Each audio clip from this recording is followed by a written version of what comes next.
এটা আমরা শেষ করেছিলাম লাস্ট ক্লাসে, তাই না? জি স্যার। তো এখানে আমাদের 3 টাইপের ইন্ডিকেটর ছিল, প্রেসক্রাইবিং, পেশেন্ট কেয়ার এবং হচ্ছে ফেসিলিটি ইন্ডিকেটর।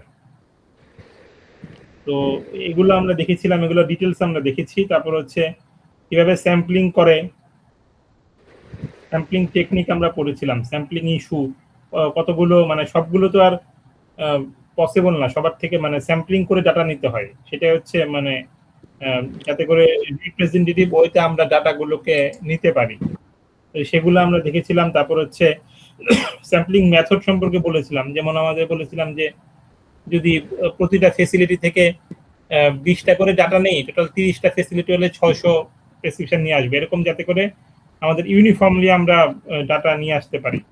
এবং যারা স্যাম্পলিং করবে তাদেরকে আমরা ঠিকভাবে ট্রেনিং দিব কিনা, বা তার সাথে যাব কিনা, বা ডাটা নিয়ে আসলে কিভাবে অ্যানালাইসিস করবো, এগুলো আমরা দেখেছিলাম। স্যাম্পল সাইজটাও কিভাবে ক্যালকুলেশন করা যায় সেটাও পড়েছিলাম। তারপর হচ্ছে প্রতিটা যে ইন্ডিকেটর, তার ইন্ডিকেটর গুলোর অনেকগুলো কি পয়েন্ট পড়েছিলাম, যে এটা কেন করা হয়। তারপর হচ্ছে কিছু এক্সাম্পল দেখেছিলাম, প্রিরিকুইজিট কি থাকে, এগুলো আমরা ওই যে পিডিএফ ফাইলটা ছিল WHO ম্যানুয়াল যেটা, ওটা থেকে আমরা পড়েছিলাম। তারপর হচ্ছে কিছু প্রেসক্রিপশন আমরা দেখেছিলাম, প্রেসক্রিপশন গুলো অনেক পুরনো, কিন্তু তারপরে আমরা বিভিন্ন সার্ভের কিছু ছিল, যেমন অ্যান্টিবায়োটিক কিরকম ইউজ হচ্ছে, জেনেরিক নেমের ড্রাগ কিরকম প্রেসক্রাইব হয়, তারপর হচ্ছে ইন্টারভেনাস বা ইনজেকশন কিরকম প্রেসক্রাইব হয়, সেটা রুরাল এরিয়াতে, আরবান এরিয়াতে, বিভিন্ন হেলথ কেয়ার ফেসিলিটিতে তাদের প্রেসক্রিপশন প্যাটার্ন দেখে দেখে বিভিন্ন আমরা বার ডায়াগ্রাম আকারে কিছু গ্রাফ দেখেছিলাম। আর হচ্ছে একদম লাস্টে আমরা দেখেছিলাম যে ডিফারেন্ট টাইপস অফ ফর্ম ছিল। ফর্ম মানে হচ্ছে একটা হচ্ছে প্রেসক্রাইবিং ইন্ডিকেটরের একটা ফর্ম ছিল, তারপরে আরেকটা হচ্ছে সেটাতে দুইটা ফর্ম ছিল, একটা হচ্ছে টোটাল ফর্ম, একটা হচ্ছে ডিটেল একটা ফর্ম, মানে প্রতিটা পেশেন্টের জন্য আলাদা একটা স্পেসিফিক ফর্মে আমরা ডাটা কালেক্ট করতে পারি। আবার সেই ডাটাগুলো নিয়ে আমরা ধরেন যদি 30টা পেশেন্টের ডাটা একটা ফর্মে আমরা নিয়ে আসতে পারি, তো ওরকম দুইটা ফর্ম। তারপর হচ্ছে পেশেন্ট কেয়ারের জন্য এরকম আরেকটা ফর্ম ছিল। তারপর হচ্ছে ফেসিলিটি ইন্ডিকেটর, যেমন আমাদের ড্রাগ গুলো আছে কিনা, যেগুলো কি ড্রাগ বা এসেনশিয়াল লিস্ট আছে কিনা, সেগুলো নিয়ে একটা ফর্ম ছিল। আর লাস্টে সবগুলো ডাটাকে অ্যাগ্রিগেট করে একটা কনসলিডেটেড ফর্ম ছিল। এইভাবে আমরা এই ফর্মগুলোর মাধ্যমে আমরা যে ডাটা কালেকশন গুলো করব ফিল্ডে গিয়ে, সেই ডাটাগুলো এনে সেই ফর্মে বসিয়ে বসিয়ে আমরা তখন পরবর্তীতে আমরা বিভিন্ন স্ট্যাটিস্টিক্যাল মেথডে ক্যালকুলেশন করে এই ইন্ডিকেটর গুলোকে স্টাডি করতে পারি। এগুলোই আমরা এই চ্যাপ্টারে এগুলোই ছিল, এগুলো আমরা পড়েছিলাম। একটা জিনিস বাকি ছিল, সেটা হচ্ছে field visit to identify data sources. Field visit তো এখন আমরা তো সামনাসামনি দেখাই করতে পারতেছি না, ফিল্ড ভিজিট তো অনেক ঝামেলা। তারপরেও অনেকে করে যে বিভিন্ন হেলথ ফেসিলিটিতে গিয়ে ফিল্ড ভিজিট করে, অথবা কেউ অনলাইনে অনেক সময় বিভিন্ন স্যাম্পলিং করে। তো সেটা করতে পারলে, যেমন এখানে যে আমরা ম্যানুয়ালটা দেখেছি সেটা অনেক আগের ম্যানুয়াল, তাহলে এখন যদি আমরা কোনো ফিল্ড স্টাডি করতাম তাহলে হয়তো আমরা রিসেন্ট কোনো ডাটা পেতাম, সেটা আমাদের প্রসপেক্টিভ ডাটাও হতে পারতো, অথবা যদি আমরা কোনো হসপিটাল থেকে ডাটা নিয়ে আসতে পারতাম তাহলে সেটা রেট্রোস্পেক্টিভ ডাটা কালেকশন করেও আমরা স্টাডি করতে পারতাম। আমরা এইটাও পড়েছিলাম কিন্তু প্রসপেক্টিভ এবং রেট্রোস্পেক্টিভের মধ্যে কি কি ডিফারেন্স ছিল এবং কোনটা ভালো, বা কোনটার কিছু মেরিট ডিমেরিট দুইটারই আছে, কোনটা আমরা ইউজ করব, এগুলো নিয়ে আমরা কাজ করেছিলাম। তো কারো কোনো কোশ্চেন আছে? আমাদের যে 2 নাম্বার চ্যাপ্টারটা, যেটা আমরা ড্রাগ ইউজ ইন্ডিকেটর স্টাডি, আমরা এটা শেষ করেছিলাম লাস্ট ক্লাসে, এটা নিয়ে কারো কোনো কোয়ারি বা কিছু থাকলে বলতে পারেন, আমরা পরবর্তীতে নতুন চ্যাপ্টার শুরু করব। জি স্যার, আমি একটু বলতে চাচ্ছিলাম যে অনেক বড় একটা পোরশন জুড়ে স্যার স্যাম্পলিংটা ছিল আমাদের। তো আমাদের আবার সাইফুল ইসলাম স্যার আলাদা করে কিন্তু স্যার একটা স্যাম্পলিং এর চ্যাপ্টারই পড়িয়েছেন। স্যাম্পলিং করেছেন? জি স্যার, স্যাম্পলিং পড়িয়েছেন এবং ওটা মিডিয়াও আছে আমাদের। Sir basically rational use of drug and sampling দুইটাই পড়িয়েছেন। তো ওই স্যাম্পলিংটা এই স্যাম্পলিংটা কি স্যার এক নাকি দুইটা ভিন্ন আর কি, এটাই জানার ছিল। সাইফুল স্যারের এখানে সিলেবাসে স্যাম্পলিং নাই। আচ্ছা, পড়াইছে তো ভালো, একই মানে জিনিসটা একই। আমরা এখানে ইন্ডিকেটর স্টাডি করতে গেলে স্যাম্পলিং করছি, আর উনি হচ্ছে রেশনাল ইউজ অফ ড্রাগ যেহেতু পড়াচ্ছেন, তো rational use of drug ensure করতে গেলে তো আমাদের ইন্ডিকেটর গুলো স্টাডি করতে হবে। ইন্ডিকেটর গুলো যদি ঠিক থাকে তাহলে আমরা বলবো যে আসলে ড্রাগ ইউজটা রেশনাল হচ্ছে, তাহলে একই, তেমন কোনো ডিফারেন্স নেই, একই জিনিস। স্যাম্পলিং একই কথা, আপনি কতটা আপনার ধরেন সাপোজ আমরা করি না বিভিন্ন স্টাডিতে, ধরেন আমরা যে কোনো পেশেন্টের ডাটা কালেক্ট করি বা ব্লাড কালেক্ট করি, সাপোজ ডায়াবেটিক নিউরোপ্যাথি কালেক্ট করবো, এখন আমরা স্যাম্পল সাইজটা আমরা কিভাবে ডিটারমাইন করবো? তার একটা পাওয়ার অ্যানালাইসিসের একটা ফর্মুলা আছে যে আমাদের কান্ট্রিতে এই ডিজিজটার প্রিভিলেন্স কতটুকু, ওই পাওয়ার ক্যালকুলেশন করে আমরা একটা স্যাম্পল সাইজ ডিটারমাইন করি। এর পরবর্তীতে আমরা স্যাম্পলিং করি এমন ভাবে যাতে করে আমরা ইউনিফর্মলি ডাটাগুলো বা যে কোনো ব্লাড বলি বা যে কোনো কিছু আমরা কালেক্ট করতে পারি, যেটা rural, urban area, socio economic class দেখে আমরা এটা করতে পারি। তো কোনো পার্থক্য নাই। মানে তাহলে কি স্যার দুইটাই পড়বো, আপনার স্যাম্পলিংটা আর স্যারেরটাও পড়বো? আমারটা তো আমি পড়াইছি হচ্ছে ফাইনালি গিয়ে তো সব এক হয়ে যাবে সিলেবাস, এইজন্য বললাম স্যার। একই জিনিস, পার্থক্য তো তেমন কিছু থাকার কথা না, কারণ আমি পড়াইছি হচ্ছে রেট্রোস্পেক্টিভ, প্রসপেক্টিভ, এগুলো উনি স্যার পড়াইছে না এভাবে নাকি? স্যারের কি কন্টেন্টস গুলো যদি শেয়ার করি স্যার, তাহলে হচ্ছে স্যার প্রিন্সিপাল পড়িয়েছেন, ডিফারেন্ট স্যাম্পলিং মেথড পড়িয়েছেন, আর health facilities samples and comparison of methods results গুলো। তাহলে পড়ানো এটা তো ভালো, আরো ডিটেইলস স্যার পড়াইছে, তাহলে তো ভালো। তার মধ্যে স্যার কনভেনিয়েন্স স্যাম্পলিং আছে, কোটা স্যাম্পলিং আছে, হ্যাঁ তাহলে ভালো, simple random sampling, systemic sampling আছে, তো এই ডিটেইলসই আর কি পড়িয়েছেন স্যার। হ্যাঁ তাহলে ওইটাই পড়েন, প্রবলেম ওটাই ভালো। আর আমার এখানে যেটা ছিল ম্যানুয়ালে, সেটা ছিল যে যেহেতু ইন্ডিকেটর স্টাডি করব, এই জন্য আমরা রেট্রোস্পেক্টিভ অথবা প্রসপেক্টিভ ডাটা যে কোনো একটা ডাটা কালেক্ট করবো এবং আমরা কোশ্চেনিয়ার তৈরি করে নিয়ে যাব যে আমরা আসলে কি কি ডাটা চাই, ওইভাবে কোশ্চেনিয়ার রেডি করে আমরা ডাটা নিয়ে আসবো আর কি, এইভাবে আমরা বলেছিলাম। তো স্যার আপনার স্যাম্পলিংটা কি ইন্ডিকেটরের মধ্যে পড়ে যায় না? ইন্ডিকেটরের মধ্যে পড়বে, হ্যাঁ। আর স্যারেরটা এক বাহিরে পড়বে, আলাদা স্যাম্পলিং পড়বে। হ্যাঁ ওটা হচ্ছে মানে টোটাল ন্যাশনাল ড্রাগ ইউজের স্যাম্পলিং মেথড, আর আমারটা হচ্ছে স্যাম্পলিংটা হচ্ছে ইন্ডিকেটর স্টাডি করার জন্য স্যাম্পলিং করা, এটা হচ্ছে আমার মানে শুধু স্পেসিফিক আছে সেটার জন্য। বুঝতে পারছি, তাহলে তো স্যার দুইটাই পড়া লাগবে। হ্যাঁ জি, থ্যাংক ইউ স্যার। তাহলে আমরা আজকের যে আমাদের নাম্বার 5 চ্যাপ্টার ফার্মাকো ইকোনমিক্স, এটা আমরা একটু দেখি। এটা দেখা যাচ্ছে স্লাইডটা না? এই যে এটা একটা পিডিএফ, এটা বইয়ের কপি। হ্যাঁ হ্যাঁ দেখা যাচ্ছে স্যার। হ্যাঁ, ফার্মাকো ইকোনমিক্স এটা আমরা এখন খুব একটা হট টপিক, অনেকে বলে, যেমন এটা হচ্ছে অনেক ইউনিভার্সিটিতে এখন, ফরেন ইউনিভার্সিটি গুলোতেও এই হেলথ ইকোনমিক্স এর পড়ানো হয়, তাই না? বা হেলথ আউটকাম পলিসি, এরকম অনেকগুলো ডিভিশন থাকে। তো ফার্মাকো ইকোনমিক্স ওই হেলথ ইকোনমিক্স এর একটা ব্রাঞ্চ, এটাকে বলা যায়। তো এটা এটা এটা এটা কারণটাকে বা এটার গোলটাকে, এটা ইভ্যালুয়েট করা হচ্ছে যে আমাদের কি পরিমাণ কস্ট হচ্ছে, মানে কি পরিমাণ রিসোর্স আমরা কনজিউম করছি এবং এর থেকে আমরা আউটকাম কিরকম পাচ্ছি। এটা হতে পারে ক্লিনিক্যাল আউটকাম, হতে পারে ইকোনমিক আউটকাম, যে কোনো আউটকাম হতে পারে, এবং সেটা কার? ফার্মাসিউটিক্যাল প্রোডাক্ট অথবা সার্ভিসেস। ফার্মাসিউটিক্যাল প্রোডাক্ট বলতে বুঝাই আমরা মেডিসিন হতে পারে বা যে কোনো অন্যান্য ডায়াগনস্টিক কিট হতে পারে, এবং হচ্ছে সার্ভিস মানে হচ্ছে হসপিটাল সার্ভিস, ডক্টরের সার্ভিস, সবকিছু। মানে মেইন জিনিসটা হচ্ছে আমরা যেহেতু ইকোনমিক্স পড়ছি এখানে, ইকোনমিক্স মানে হচ্ছে এখানে টাকা পয়সার ব্যাপার থাকবে, যে আমি কি পরিমাণ কস্ট মানে ইনভেস্ট করে আমি কি পরিমাণ সার্ভিস পাবো, সেটাকে বলা হচ্ছে আমাদের ইকোনমি। তো সেই ক্ষেত্রে যেমন আপনি যদি সাপোজ ধরেন ইউনাইটেড কিংডমে তাদের একটা হেলথ সিস্টেম আছে, ন্যাশনাল হেলথ সিস্টেম বা এনএসএস বলে, তাই না? ওদের কি কাজ করে, ওরা বেশিরভাগ ওদের যারা সিটিজেন তারা হেলথ ইন্স্যুরেন্স পুরোপুরি ফ্রি, মানে তারা ফ্রি ট্রিটমেন্ট পায়। তো ট্রিটমেন্টে এই কস্টটা কোথা থেকে আসে? কষ্ট আসে তারা ট্যাক্স দেয়।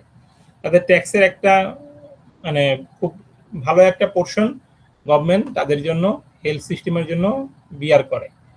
আর যদি কেউ এখান থেকে মাইগ্রেট করে, যারা যায় তাদেরকে সেই ইন্স্যুরেন্স কস্টটা, হেলথ ইন্স্যুরেন্সটা দিতে হয়। সেটা সব ডেভেলপ কান্ট্রিতে, অস্ট্রেলিয়াতে, ইউকেতে, ইউএস, সব জায়গায় হেলথ ইন্স্যুরেন্স দিয়েই তাদেরকে যেতে হয়। যেসব কান্ট্রি ওয়েলফেয়ার কান্ট্রি, বা যারা তাদেরকে পুরোপুরি হেলথ সিস্টেম কস্টটা বিয়ার করবে। আমাদের বাংলাদেশে যেরকম আমাদের গভর্নমেন্ট হসপিটালগুলোতে মোটামুটি বেশ সাবসিডাইজ রেটে আমরা হেলথ কেয়ার পাই, কিন্তু প্রাইভেট হসপিটালগুলোতে সেখানে তো গভর্নমেন্ট কোনো নাই, বা আমাদের ওরকম ভালো ম্যান্ডেটরি ইন্স্যুরেন্সও নাই, এই জন্য আমাদের কস্টটা বেশি পড়ে যায়। তো ইকোনমিক্সের বা ফার্মাকো ইকোনমিক্সের একটা পার্ট, বা হেলথ ইকোনমিক্সের পার্ট, এটা জিনিসটা কি করবে, এটা ডিটারমাইন করবে যে ইভালুয়েট করবে যে কস্ট ইফেক্টিভনেস, মানে আমি অবশ্যই আমাদের রিসোর্সগুলোকে আমরা ইউজ করব, কিন্তু এটা ইউজ করে আমাদের আলটিমেট আউটকামটা কি হবে। আউটকাম বলতে পারি, ধরেন সাপোজ যে আমি আমাদের কি বলে আমাদের আয়ু বেড়ে গেল বা লাইফ স্প্যান বেড়ে গেল, এটা একটা আউটকাম। বা হতে পারে যে যেগুলো খুবই ক্রনিক ডিজিজ, সেগুলোকে আমি ইজিলি করতে পারলাম, ম্যানেজ করতে পারলাম, ম্যানেজেবল করা গেল। বা যেগুলো অনেক সময় ইনফেকশাস ডিজিজ, সেগুলোকে আমি সহজে প্রিভেন্ট করতে পারলাম। তাহলে কি হবে, আমরা যদি কিছু জিনিস রিসোর্স খরচ করে, যেমন আমাদের ভ্যাকসিনেশন হচ্ছে, তো ভ্যাকসিনেশন দিয়ে আমরা কি করছি, আমাদের ইনফেকশাস ডিজিজগুলোকে আমরা আগে থেকে প্রিভেন্ট করে ফেলতে পারছি, কিউরের দিকে যাচ্ছে না, আগে প্রিভেনশন। তাহলে কি হচ্ছে, ভ্যাকসিনেশনে আমাদের খরচ হচ্ছে, কিন্তু খরচ হওয়ার পরে কি হচ্ছে, পরবর্তীতে ভ্যাকসিনেশন না দিলে ওই ইনফেকশাস ডিজিজ যে পরিমাণ ইকোনমিতে ক্ষতি করতো, তার থেকে তো আমরা অনেক বেঁচে গেছি। যেমন আমাদের কোভিডের সময় কি আমরা ভ্যাকসিনের জন্য আমরা একদম হয়ে গেছিলাম, অনেক কোটি কোটি টাকা খরচ করে আমরা ভ্যাকসিন, বাংলাদেশের মতো গরিব দেশও অনেক ভ্যাকসিন তারা মোটামুটি পুরো পপুলেশনকে দিয়ে দিছে। এটা কারণটা কি, এটা কিন্তু আমাদের অনেক রিসোর্সের কনজাম্পশন হচ্ছে, অনেক টাকা খরচ হয়েছে, কিন্তু আলটিমেটলি আমাদের ইকোনমিটা কিন্তু ধসে নাই, কারণ তখন আমাদের লকডাউন এগুলো কমে গেছে। এইভাবে আমাদেরকে চিন্তা করতে হবে যে আমি রিসোর্স কনজিউম করব, কিন্তু তার সাথে আমি ঠিকমতো আউটকামটা পাবো কিনা। তো এটা হচ্ছে হেলথ কেয়ার ডিসিশন মেকিং কে করে কি বলে গাইড করতে পারে। যেমন আমাদের বলতে পারি যে আমাদের বিভিন্ন রকম যে স্ট্যান্ডার্ড ট্রিটমেন্ট আছে, ট্রিটমেন্টগুলোকে আপডেট করা, ড্রাগের প্রাইস কিরকম হতে পারে, এসেনশিয়াল ড্রাগ লিস্টে যে ড্রাগগুলো ইনক্লুডেড আছে তাদের প্রাইস কিরকম হতে পারে। তারপর হচ্ছে আমরা রিসোর্সকে অ্যালোকেশন কিভাবে করতে পারি, যাতে করে ধরেন কোনো জায়গায় আমাদের রিসোর্স অনেক অ্যালোকেট করা আছে, আবার কোনো জায়গায় আমাদের অ্যালোকেশন ভালো নাই, তাহলে সেটাকে আমি চেঞ্জ করতে পারি, যাতে করে আমাদের ম্যাক্সিমাম আমরা আউটপুটটা পাই, এরকম হতে পারে। তো এই ফার্মাকো ইকোনমিক্সে আমরা বিভিন্ন রকমের কি বলে ইভ্যালুয়েশন আমরা দেখব। এই নামগুলো আমরা একটু এমনি বলি, যেমন কিছু আছে যে কস্ট মিনিমাইজেশন অ্যানালাইসিস, যাতে করে আমরা কস্ট মিনিমাইজেশন মানে হচ্ছে যে কস্টটাকে কমাবো, কিন্তু আমাদের আউটপুটে যাতে কোনো রকম হ্যাম্পার না হয়, মানে এখানে কোনো কম্প্রোমাইজ করবো না, এইভাবে আমরা কিছু অ্যানালাইসিস করতে পারি। কস্ট ইফেক্টিভনেস অ্যানালাইসিস, যে আমি এই যে কস্ট করছি বা আমাদের খরচ করছি, সেটার আউটকামটা আমরা কিভাবে, মানে তার ইফেক্টিভনেসটা আমরা কিভাবে মেজার করতে পারি। যেমন আমরা কিছুদিন আগে বলছেন লাইফ ইয়ার্স গেইন, মানে ধরেন কি আগে আমাদের এভারেজ লাইফ স্প্যান ছিল 65 ইয়ার্স, এখন 72 ইয়ার্স বা 75 ইয়ার্স। তাহলে আমাদের যে লাইফ স্প্যানটা যে বাড়লো, এটা অবশ্যই একটা আমাদের পজিটিভ বা আমাদের একটা ইউনিটকে আমরা বাড়াতে পারছি। বা ধরেন কোনো ক্রনিক ডিজিজকে, ব্লাড প্রেশার, হাইপার টেনশন বা ডায়াবেটিসকে, এগুলোকে আমরা আগে এইসব রোগে প্রচুর মানুষ মারা যেত, বা কিডনি ফেলিউর হয়ে মারা যেত, হার্ট ডিজিজে মারা যেত, কিন্তু এটাকে আমরা এখন কি করতে পারছি। তারপর হচ্ছে আরো কিছু জিনিস আছে, যেমন কস্ট ইউটিলিটি অ্যানালাইসিস, বা হচ্ছে তারপর হচ্ছে কস্ট বেনিফিট অ্যানালাইসিস, এরকম কিছু জিনিস আমরা দেখব। তো আমরা একটু এই বইটা যদি আমরা একটু দেখি, এই বইটা একটা বুক চ্যাপ্টার, জোনাথন কুক তার লেখা। এখানে দেখা যাচ্ছে তো না, এখানে একটা কিছু কি পয়েন্ট বলেছে, যেমন হচ্ছে বলেছে যে the expenditure on medicine is increasing at a greater rate than other healthcare cost. এটা একটা মানে মারাত্মক সত্যি কথা, যে আমাদের প্রতিদিনই ওষুধের দাম বাড়ছে, and increasingly Governments are employing health economics to help prioritize between different medicine and other health technology. তাহলে গভর্নমেন্ট কি করছে, যেহেতু এই টাকাটা গভর্নমেন্টকে দিতে হচ্ছে, তাই না? যদিও আমাদের কান্ট্রিতে আমরা ম্যাক্সিমাম ড্রাগ আমরা নিজেরা ম্যানুফ্যাকচার করি, কিন্তু তারপরও আমাদের কিন্তু এপিআই গুলো ইম্পোর্ট করে আনতে হয়। তাহলে গভর্নমেন্টের উপর কিন্তু এটা এখনো বিশাল একটা প্রেশার। তাহলে গভর্নমেন্ট কি করছে, সে হেলথ ইকোনমিক্স বা ফার্মাকো ইকোনমিক্স এর সাহায্য নিচ্ছে, যাতে করে সে প্রায়োরিটাইজ করতে পারে যে বিভিন্ন মেডিসিন, অনেক মেডিসিন আমাদের দরকার নেই, অনেক সাপ্লিমেন্ট আমাদের দরকার নেই, সেগুলোকে আমরা মানে নিরুৎসাহিত করবো, দরকার নেই সেগুলো। And in the health economics, the consequence of a treatment can be expressed in monetary term, যেটা আমরা বলেছিলাম কিছুক্ষণ আগে বললাম, যে এই যে কিছু টার্ম আমরা এখানে পড়বো, এটা হচ্ছে কিছুটা বিজনেসের টার্ম, যেমন কস্ট বেনিফিট, হ্যাঁ, টাকার হিসাব আমরা করি, যদি ইকোনমিক্স আছে সেটা টাকার হিসাব করতে হবে, বা natural units of effectiveness, cost effectiveness. তাহলে সাপোজ একটা মেডিসিন যেটা ইনোভেটর কোম্পানির, সাপোজ অ্যাটোভাস্টিডিনের ছিল লিপিটর আছে, আর আমাদের স্কোয়ার বা বেক্সিন করে অ্যাটোভা বা অন্যান্য আছে, হ্যাঁ। তো আমার যদি একই জিনিস হয়, তাহলে আমি ওই একদম ইনোভেটর কোম্পানির মেডিসিন দরকার নাই তো আমার তো এটা জেনারিক মেডিসিন দিয়ে চলছে, তাহলে কস্ট ইফেক্টিভনেস আমরা এইভাবে করতে পারি। And in terms of patient preference or utility, cost utility. আবার একটা আছে হচ্ছে পেশেন্ট প্রেফারেন্সের উপর ডিপেন্ড করে, অনেক পেশেন্ট আছে যাদের আর্থিক অবস্থা ভালো, তারা বলবে যে না, আমি আমার দেশি মেডিসিন খাবো না, আমি ফরেন মেডিসিনই খাবো।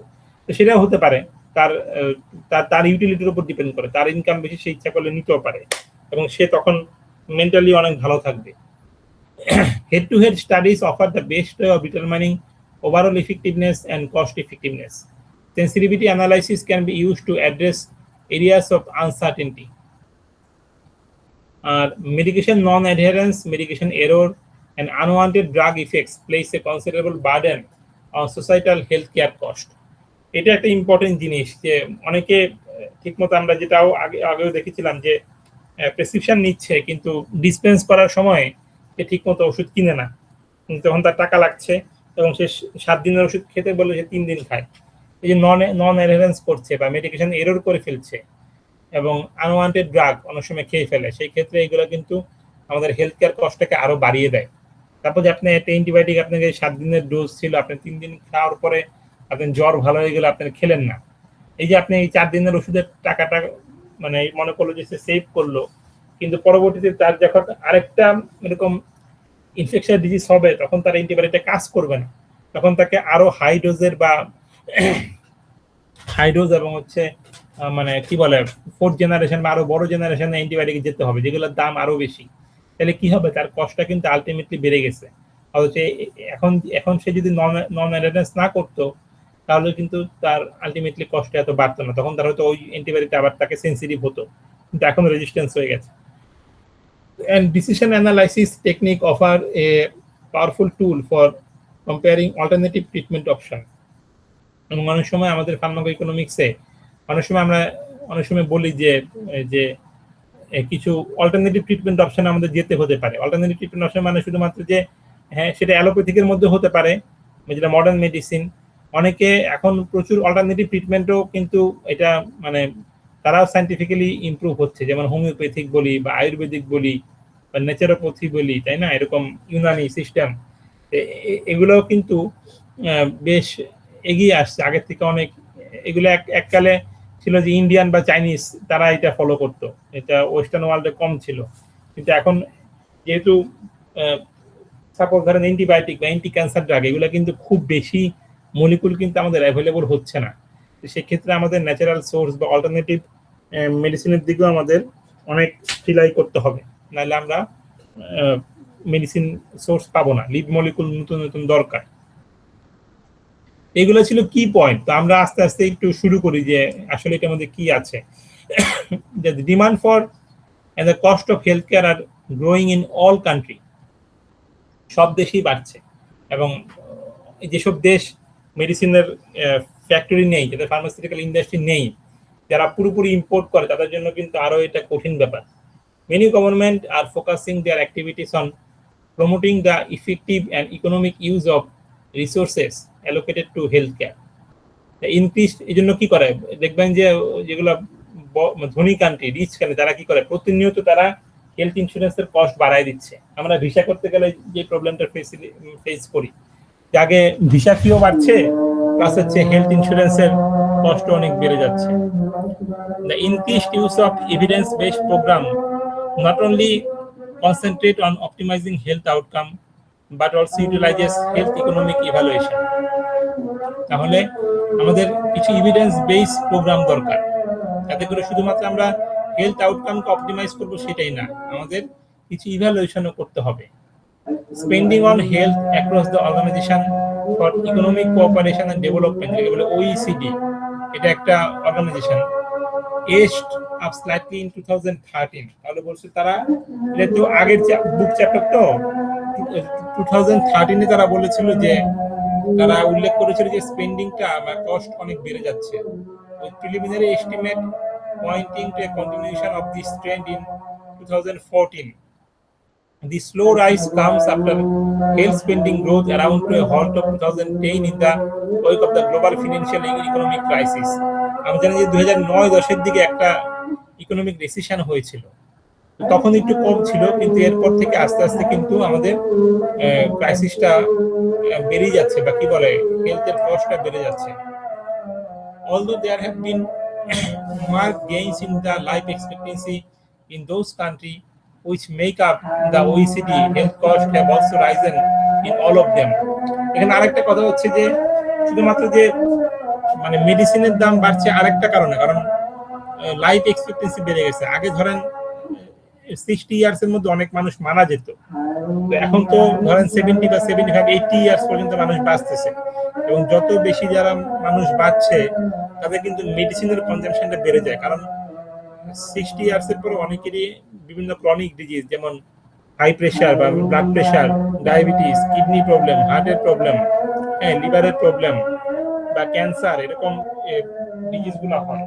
এগুলোর কিন্তু কোনো অ্যাকিউট ডিজিজ না, এগুলোকে লাইফ লং তাদেরকে মেডিসিন নিতে হয়। এই কারণে লাইফ স্প্যান বাড়ার কারণে বিশেষ করে ইউরোপিয়ান কান্ট্রিগুলোতে বা জাপানে তাদের কি হচ্ছে, তাদের এই কি বলে লাইফ এক্সপেক্টেন্সি বাড়ার কারণে তখন এই OECD দেখলো যে organization of economic cooperation and development, যে কস্ট অনেক বেড়ে যাচ্ছে। The USA spent 16.4% of its national income বা GDP, যেটা gross domestic product of health in 2013। তাহলে ইউএসএ সবচেয়ে বেশি rich country in the world, তাই না, বা সবচেয়ে বেশি পাওয়ারফুল কান্ট্রি। তারা 2013-তে তাদের জিডিপির 16.4% এই পেশেন্টের হেলথের পিছনে তারা খরচ করেছে। A value considerably greater than many other OECD countries and almost twice that of the UK.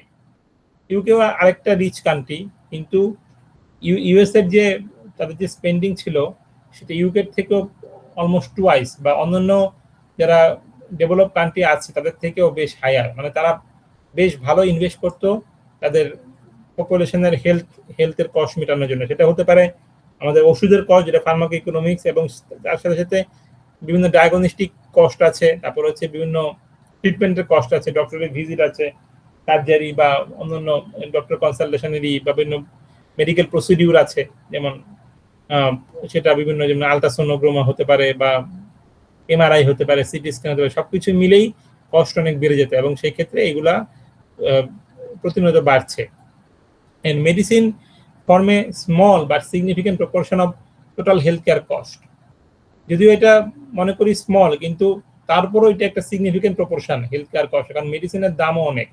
আপনি যদি একবার খোঁজ নিয়ে দেখেন যে আইসিইউতে বা এইচডিইউতে, আইসিইউ মানে ইন্টেনসিভ কেয়ার ইউনিট, বা এইচডি হচ্ছে হাই ডিপেন্ডেন্সি ইউনিট, এগুলো হচ্ছে হসপিটালের মানে একদম পুরা কি বলে লাস্ট জায়গা, তাই না? মানুষ টার্মিনাল স্টেজে এখানে যায়, বা বিভিন্ন সার্জারি, মেজর সার্জারি পরে যাকে পেশেন্টকে এইচডিইউতে বা আইসিইউতে ট্রান্সফার করা হয়, তো সেখানে মেইন কস্টটা থাকে হচ্ছে আইসিইউর একটা বেড চার্জে থাকে, কিন্তু মেইন একটা চার্জ থাকে যে তাকে কি পরিমাণ প্রতিদিন তাকে কি পরিমাণ মেডিসিন দেওয়া হচ্ছে।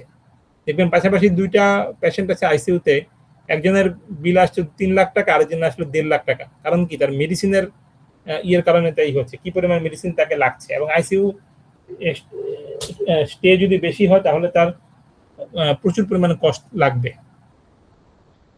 যেমন বলেছে যে this has been increasing consistently as new medicine are marketed, এবং যত আপনার নিউ মেডিসিন গুলো আসতেছে কারোটা কিন্তু দাম কম না, সবগুলার বেশ, কারণ নতুন নতুন মলিকুল আসছে এবং তার তার ইফেক্টিভনেসও বাড়ছে এবং তার প্রাইসও বাড়ছে। কারণ কি, আমাদের পুরো ওয়ার্ল্ডেরই তো মানে কষ্ট বেড়েই যাচ্ছে। একদম আগে 50 বছর আগে একটা মেডিসিনকে মানে কি বলে একটা ড্রাগ ডেভেলপমেন্ট করে আনতে যে পরিমাণ কষ্ট হতো, এখন তো আরো বেশি কষ্ট, তাই না?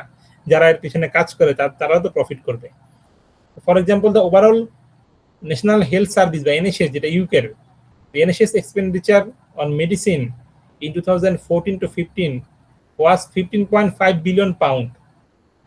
তাহলে 2014 এবং 15-তে টোটাল এনএচএস, যেটা গ্রেটার ব্রিটেন এবং ইউনাইটেড কিংডম, যেটা সেখানে তারা 15.5 বিলিয়ন পাউন্ড খরচ করেছিল মেডিসিনের পিছনে, an increase of 7.8% from 14.4 billion in 2013-14। তাহলে এক বছরের মধ্যে তার 7.8% মেডিসিনের কস্ট বেড়ে গেছে, an increase of 19.4% from 13 billion in 2010-11। 10-11-এ তখন রিসেশন ছিল, এই জন্য একটু কম ছিল, কিন্তু তার থেকে প্রায় অলমোস্ট 20% বেড়ে গেছে 3-4 বছরের মধ্যে, কিন্তু অনেক বেশি, অনেক বেড়ে গেছে।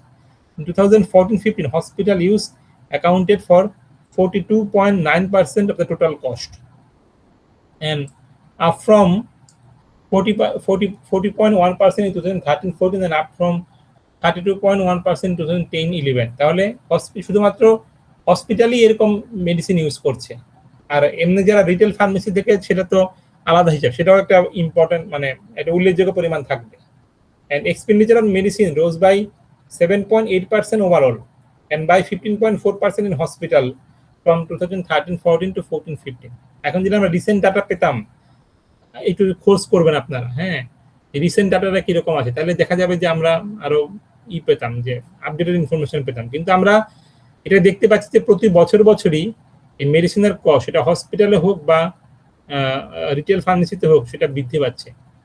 and the expenditure on medicine in hospital has risen by 59.8% since 2010-11। এটা health and social care information centre 2015-এর যে ডাটা, সেখানে এটা প্রকাশ পেয়েছে। তো এখানে আমরা এখানে কি বুঝলাম? আমরা এটাই বুঝলাম যে মানে আমাদের মতো গরিব দেশের কথা বাদই দিলাম, মানে বড় বড় ধনী দেশটাও তাদের এই মেডিসিনের বা হেলথ কেয়ারের কস্টটা বেড়ে যাওয়ার কারণে তারা হিমশিম খাচ্ছে। তো তাদের তো একটাই আছে, তার কারণ তাদের দেশে অনেকে যেতে চায় এবং তারা প্রচুর পরিমাণে হেলথ ইন্স্যুরেন্স দিচ্ছে, সেটা তাদের গভর্নমেন্টের ফান্ডে জমা হচ্ছে, সেটা দিয়ে তারা এটাকে ব্যাকআপ করতে পারে। এবং তারা number of reasons why prescribing cost are increasing, এটা এক্সামে আসতে পারে এই জিনিসটা, যে mention the reasons why prescribing cost are increasing. Number one, এখানে কতগুলো পয়েন্ট আছে। নাম্বার ওয়ান হচ্ছে demographic changes have resulted in an aging population. দেখবেন আপনার বিভিন্ন কান্ট্রিতে, যেমন ওয়েস্টার্ন কান্ট্রি বা জাপানে, কোরিয়াতে দেখবেন প্রচুর মানুষ অনেক বয়স্ক, 90-95 বছর পর্যন্ত বাঁচে। আগে এটা ছিল না। With individual living longer and with better needs for therapeutic intervention. তো ইয়াং বয়সে এত মেডিসিন লাগে না, কিন্তু বয়স বেশি হলে তাকে মেডিসিন নিতেই হয়। This patient group is more susceptible to unwanted effects of medicine which in turn consume more resources. তাহলে কি হলো? কারণ সে প্রচুর পরিমাণে মেডিসিন খাচ্ছে এবং সেই মেডিসিনগুলো কি হয়, সবই তো টক্সিক ম্যাটেরিয়াল, তাই না? তাদের সবই তো মানে মেডিসিন আর পয়জনের মধ্যে পার্থক্য কি? ডোজের মধ্যে পার্থক্য। এতদিন ধরে খাওয়ার কারণে এই ডোজে প্রবলেম হওয়ার কারণে অনেক সময় তাদের মধ্যে টক্সিক ইফেক্ট বা আনওয়ান্টেড ইফেক্ট দেখা দেয়, এবং সেটা তাকে আরো রিসোর্সকে কনজিউম করতে হেল্প করে। তখন সেই মেডিসিনের সাইড ইফেক্টকে করার জন্য তাকে অন্য কোনো মেডিসিন নিতে হয়, তাদেরকে হসপিটালে অ্যাডমিশন নিতে হয়। এইভাবে এটা তাকে আরো মোর রিসোর্সে তাকে হয়। তাহলে যত বয়স্ক মানুষ থাকবে তত রিসোর্স দিচ্ছে। এখন আমরা কি বলবো যে আমরা চাই না বয়স্ক মানুষ থাকুক, তারা মারা যাক? সেটা আমরা কখনোই চাই না, কারণ তারা হচ্ছে তারা আসলে আমাদের জন্য রিসোর্স। সেই রিসোর্সকে রক্ষা করতে গেলে আমাদেরকে যদি এই রিসোর্স খরচও করতে হয় টাকা পয়সা, তাহলে আমরা এটা কখনোই কেউই করবে না। কিন্তু গভর্নমেন্টের চিন্তা থাকবে যাতে করে আমরা কস্ট ইফেক্টিভ ওয়েতে আমাদের এজিং বা এজেড পপুলেশনকে আমরা আরো দীর্ঘদিন সার্ভাইভ করাতে পারি, এটা হচ্ছে আমাদের টার্গেট। এর মোর পেশেন্ট, নাম্বার টু হচ্ছে more patient have complex clinical problem and comorbidities that have a higher dependency on medicine. Comorbidities মানে হচ্ছে সাপোজ ডায়াবেটিস এবং হচ্ছে হাইপারটেনশন, যেটা হচ্ছে কোমরবিডিটিস, তাই না? হ্যাঁ, এই দুইটা যদি কারো থাকে তাহলে তার পরবর্তীতে যেমন স্ট্রোক হলে বা অন্য কিছু হলে সবকিছুই, তার কিডনি প্রবলেম হলে সবকিছুই তার এই দুইটা থাকলে আরো ক্লিনিক্যাল প্রবলেমটাকে আরো কমপ্লেক্স করে ফেলবে। স্বাভাবিক ডায়াবেটিস থাকলে অনেক রোগগুলা সহজে তাকে করবে, তার ইমিউনিটি কমে যাবে, বা হাই প্রেশার থাকবে, তার অনেক মানে অন্যান্য প্রবলেম গুলো থাকবে। তাহলে এই কমপ্লেক্স ক্লিনিক্যাল প্রবলেমের কারণে যেহেতু তার অলরেডি সে অনেকগুলো মেডিসিন নিচ্ছে, তাহলে তার প্রবলেমটা আরো বেড়ে যাবে। নাম্বার 3 হচ্ছে health screening programme and improved diagnostic and imaging technique are previously non-identified disease which subsequently require treatment. আগে আমরা মানে ধরেন আমরা যদি শুনতাম যে অনেকে গ্রামে মারা গেছে, কি কারণে মারা গেছে কেউ জানতোই না, হঠাৎ করে মারা গেছে, মানে কোনো আইডেন্টিফাই করা যেত না, কারণ ওরকম কোনো টেকনোলজি ছিল না এটা কি ডিজিজ সেটাকে আইডেন্টিফাই করা। কিন্তু এখন বিভিন্ন রকম হেলথ স্ক্রিনিং প্রোগ্রাম হচ্ছে, বা ডায়াগনস্টিক টেকনিক অনেক সফিস্টিকেটেড ইমেজিং টেকনিক, আমাদের সিটি স্ক্যান, হ্যাঁ পেট সিটি স্ক্যান, এমআরআই, হ্যাঁ কত কিছু আছে। তারপর হচ্ছে বিভিন্ন রকম বায়োপসি আছে, আল্ট্রাসোনো গাইডেড সিটি গাইডেড বায়োপসি আছে, হ্যাঁ বা বিভিন্ন রকম করি, বা বিভিন্ন ফ্লুইড নিয়ে তারা ডায়াগনস্টিক টেস্ট করে, ইমিউনোহিস্টোকেমিস্ট্রি করে, ইমিউনোসাইটোকেমিস্ট্রি করে, এরকম অনেক টেকনিক আছে, তাই না? তো এই টেকনিকগুলোর কারণে আমরা এখন কিন্তু অনেক ডিজিজকে আইডেন্টিফাই করতে পারছি অনেক, মানে যেটা যখন ডিজিজটা যখন এখনো অ্যাডভান্স স্টেজে যায় নাই। তো এটা একটা প্রবলেম আছে, যদি আমরা করি এই টেকনিকগুলোর একটা কষ্ট আছে, এবং যখন আমরা আইডেন্টিফাই করি তখন তাকে আমরা ট্রিটমেন্ট দেই, তাহলে ট্রিটমেন্ট দিলে কি তার খরচ তো বাড়বে, এইভাবে আমাদের খরচটা বেড়ে যাচ্ছে। নাম্বার 4 হচ্ছে new medicine that offer more effective and less toxic alternative to existing agents are being marketed. তাহলে আমরা যেটা আগে বললাম যে আমাদের নতুন নতুন মেডিসিন চলে আসতেছে, এবং যেটা অনেক ইফেক্টিভ এবং টক্সিসিটি অনেক কম, এক্সিস্টিং এজেন্টের থেকে। সবসময় মনে রাখবেন আমাদের ওয়ার্ল্ড কিন্তু এগিয়ে যাচ্ছে, অর্থাৎ ট্রিটমেন্ট ব্যবস্থাও কিন্তু এগিয়ে যাচ্ছে, সেই জন্য নতুন নতুন মেডিসিন আসছে। And invariably this are more expensive, এবং তাদের দামও বেশি। আগে আমরা যে টাকায় যে মেডিসিন পেতাম এখন সেটা পাবো না, এটার দাম অবশ্যই বেড়ে যাবে। অ্যান্ড কি বলেছে, এবং তাদের expensive and specially biotechnology medicine such as monoclonal antibody which can cost in excess of 30,000 pounds per patient per year. monoclonal antibody গুলো যেগুলো এখন নতুন মেডিসিন, বায়োসিমিলার প্রোডাক্ট বা বায়োলজিক্যাল প্রোডাক্ট, তাই না? যেমন আমাদের আছে ব্র্যান্ড নেম বলি যে হারসেপটিন, অ্যাভাস্টিন, এগুলো হচ্ছে অ্যান্টি ক্যান্সার প্রোডাক্ট, ট্রাস্টোজুমাব, বিভাসিজুমাব, এগুলো বিভিন্ন বড় বড় কোম্পানিগুলো বানায়, রোশ, হ্যাঁ বা অ্যাস্ট্রাজেনিকা, এরকম কোম্পানিগুলো এখন আমাদের প্রচুর দেশীয় কোম্পানিগুলো সেগুলো বানাচ্ছে, কিন্তু তারপরও এগুলোর প্রাইস অনেক বেশি, এবং এগুলো খুব ভালো কাজ করে, বিশেষ করে ক্যান্সার ট্রিটমেন্টে খুব ভালো কাজ করে, টার্গেটেড থেরাপি হিসেবে কাজ করে।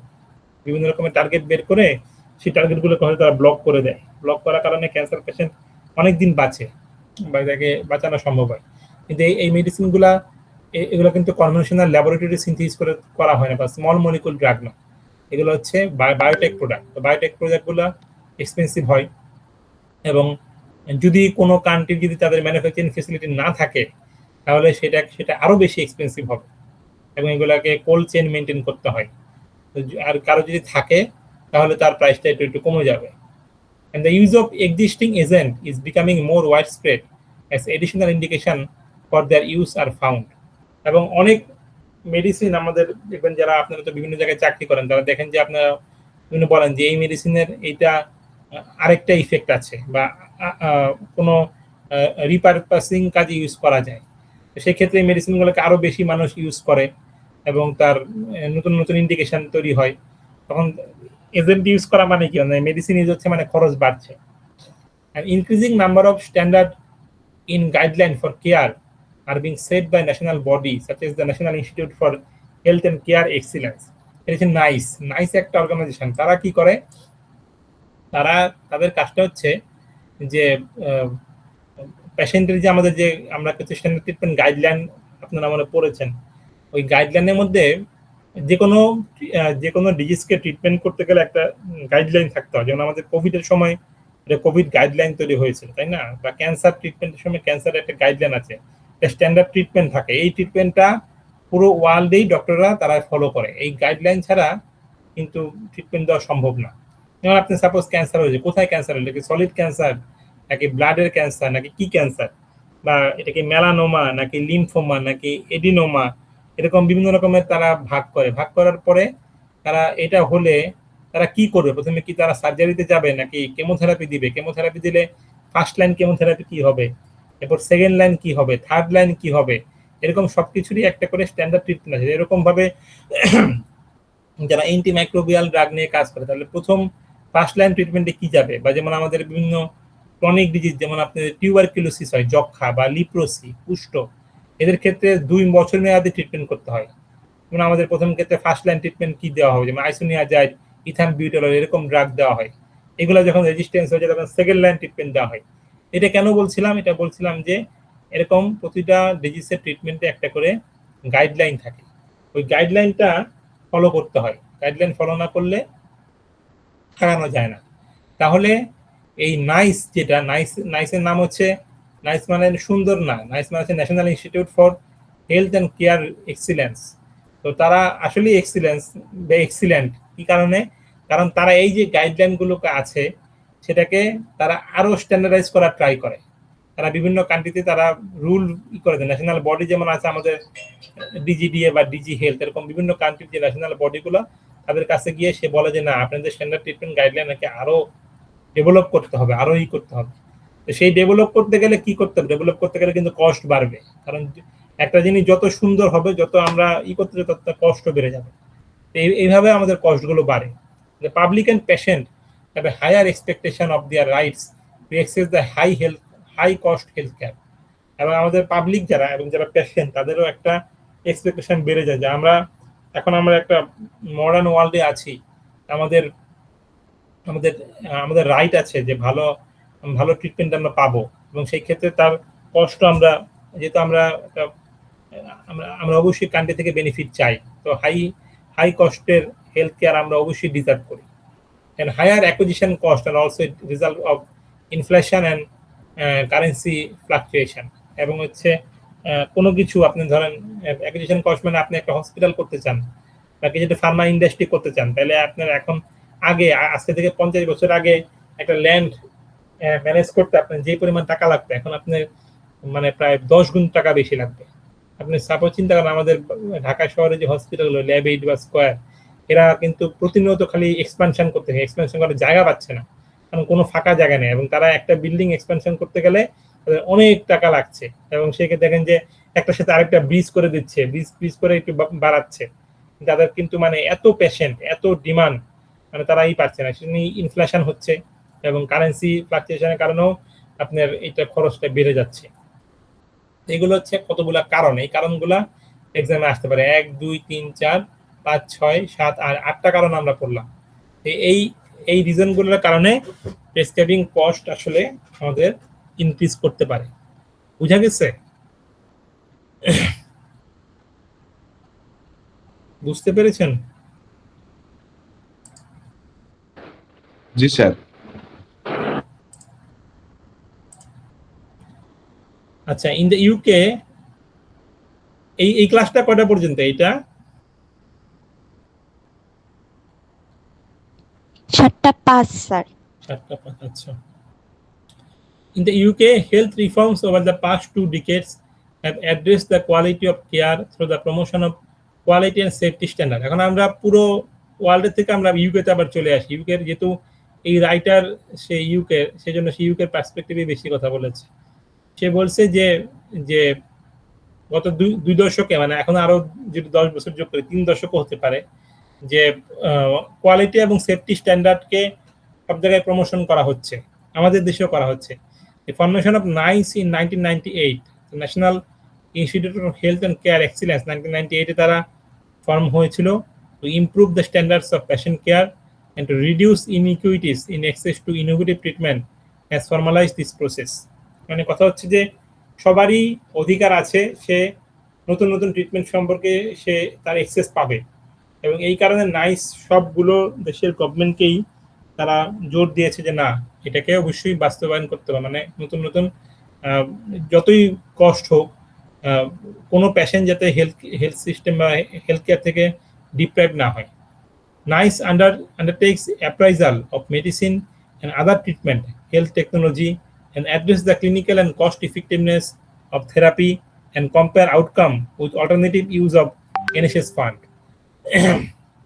ইউকের ক্ষেত্রে সে শুধুমাত্র যে এনএসএস এর যে প্রতি বছর যে বাজেট থাকে এই বাজেটের বাইরেও অন্য কোনো ফান্ড থেকে হলেও যাতে করে সবাই ভালো ট্রিটমেন্ট পায়। Increased use of evidence based programme not only concentrate on optimizing health outcome but also utilizes health economic evaluation. এখন আমরা চলে আসি আমাদের ইকোনমিক্স এর কথাবার্তায়, যে আমরা এই যে কস্ট খালি বাড়াচ্ছি সেটা তো কস্ট বাড়াবোই, যেহেতু আমাদের সময় এগিয়ে যাচ্ছে, সবকিছুর দাম বাড়ছে, কস্ট বাড়াবো, কিন্তু এর সাথে সাথে আমাদের ইভ্যালুয়েশনও করতে হবে আসলে আমাদের কতটুকু উন্নতি হলো সেটাও দেখতে হবে। Formalise health technology assessment provide an in-depth and evidence based approach to this process. তাহলে আমাদের সবকিছু একটা ফর্মালাইজড ওয়েতে থাকতে হবে যাতে করে, এবং ভালো মতো অ্যাসেসমেন্ট করতে হবে যাতে আমি যে এত খরচ করছি, হয়তো আমরা ভ্যাকসিন দিচ্ছি বা আর্লি স্ক্রিনিং করছি, এই যে ভ্যাকসিনেশন করছি, ভ্যাকসিনেশন না করলে কি হতো, ভ্যাকসিনেশন না করলে অনেকে রোগে আক্রান্ত হয়ে মারা যেত। অনেকগুলো রোগ, যেমন আমাদের আগে স্মল পক্স হতো, গুটি বসন্ত, এখন এটা হয় না। এরকম অনেক ডিজিজ আছে খুব বেশি পরিমাণ হতো, হয়তো ওয়ার্ল্ডের অন্য কান্ট্রিতে হয়, আমাদের দেশে এত হয় না।